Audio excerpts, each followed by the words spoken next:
Grimm's law is generally among the first things taught in Germanic philology, being a description of the first consonant shift, an extremely important sound change which separates the Germanic languages from the rest of the Indo-European language families. This video covers this consonant shift, with particular attention to how it is reflected in Old English.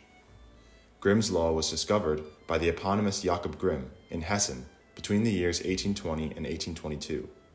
As you may know, Jakob and his brother Wilhelm are household names, or at least their surname is, for their work on fairy tales, but they were both very influential philologists, and Jakob Grimm in particular is largely credited with popularizing the field of comparative philology in Germanic languages. Rasmus Rask, a Danish philologist, actually began a few years earlier to work out the correlations pertaining to this consonant shift, and Grimm himself admits that his work owes a debt to Rask. But what Rask had discovered was just a few lines of evidence. Grimm was the one to fully explicate the thing. Hence the name Grimm's Law. The law pertains to the oral stop consonants of Proto-Indo-European, shown here. The Germanic languages are part of something called the Kentum group, meaning that early on, these 15 consonants merged into 12, with the Labio-velars merging with and becoming identical to the simple velars, that is, k, g, and k. Like so.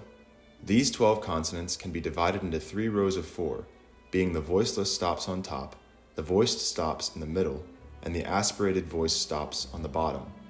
They can also be separated vertically into 4 columns of 3, sometimes called chains, because of the way they shift downwards. Like so. On the bottom are the Proto-Germanic realizations of these consonants. Notice how the first row on the top now occupies the second row on the bottom. In general, what's going on here is the voiceless stops are becoming voiceless fricatives, the voiced stops are becoming devoiced, and the aspirated voice stops are becoming voiced fricatives. You'll see what all that means as the video goes on. Let's look at the first chain, the labials. The voiceless bilabial stop, or p in Proto-Indo-European, becomes the voiceless labiodental fricative, or f. Latin porto and ancient Greek poreo are cognate with Old English pharon, to fair. Latin pes and ancient Greek pous are cognate with Old English phot, foot. The voiced bilabial stop, or b in Proto-Indo-European, the existence of which is subject for debate, becomes the voiceless bilabial stop. That is, Welsh ban is cognate with Old English pin, meaning a pin. The aspirated voiced bilabial stop, or b, became 2 sounds. In initial position, a voiced bilabial stop, and elsewhere a voiced labiodental fricative, or v. So ancient Greek puo is cognate with Old English buon, to dwell, and ancient Greek pero, as well as Latin fero, is cognate with Old English beran, to carry. However, ancient Greek grapho is cognate with Old English cheorvan, to carve.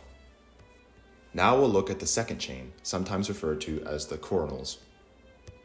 The voiceless alveolar stop, or t, became a voiceless dental fricative, or th. That is, Latin tongeo is cognate with Old English thenchan, to think. Latin tres and ancient Greek treis are cognate with Old English three, meaning 3. The voiced alveolar stop, or d, became a voiceless alveolar stop. Latin digo and ancient Greek deikneumi are cognate with Old English teon, to take. Latin meditor is cognate with Old English meton, to measure. The aspirated voiced alveolar stop, or d, became, for the most part, a voiced alveolar stop. Ancient Greek tersos is cognate with Old English duran, to dare. Latin medius is cognate with Old English mid, meaning middle. The third chain is often referred to as the velars. The voiceless velar stop, or k, became a voiceless velar fricative, or h. Latin lux is cognate with Old English leucht, meaning light. In Old English, this sound became a voiceless glottal fricative in most cases, which sounds like h. Therefore, we see that Latin centum is cognate with Old English hundred, meaning 100. Latin caput is cognate with Old English haved, meaning head. The voiced velar stop, or g, became a voiceless velar stop. Latin genu and ancient Greek gonu are cognate with Old English kneo, knee. Latin tego and ancient Greek tegos are cognate with Old English thack, roof. Note also the shift from t to th, which we covered in the second chain. The aspirated voiced velar stop, or k, became a voiced post-alveolar fricative, or zh, which in Old English usually became a voiced velar stop. Ancient Greek kain is cognate with Old English gos, meaning goose. Ancient Greek kleo is cognate with Old English gleo, meaning joy. Now for the last chain, the labio-velars. The voiceless labio-velar stop, or k, became a voiceless labio-velar fricative, or h, which in Old English became the consonant cluster hua, which came to be spelled as wh in modern English. Accordingly, Latin quod is cognate with Old English what, which becomes modern English what, still pronounced in some dialects as what. The voiced labio-velar stop, or gua, became a voiceless labio-velar stop. Ancient Greek gyne is cognate with Old English quain, meaning woman or queen. In both Latin and Ancient Greek, the voiced labio-velar stop had already changed to different sounds.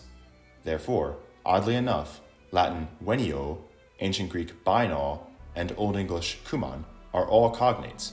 Kuman, meaning to come, retains the qua sound in some forms and some dialects. Beowulf, for example, composed in 7th or 8th century Mercian, often has forms like quomo. I wish we could end on a high note, but the unfortunate truth is that the aspirated voiced labio-velar stop is a huge mystery. There's a comical amount of scholarly disagreement on where it went in the Germanic languages, as the only real evidence is that it can sometimes be g, as in Old English guth, meaning war, and perhaps sometimes also ba, as in Old English birnan, to burn. I hope you found this helpful.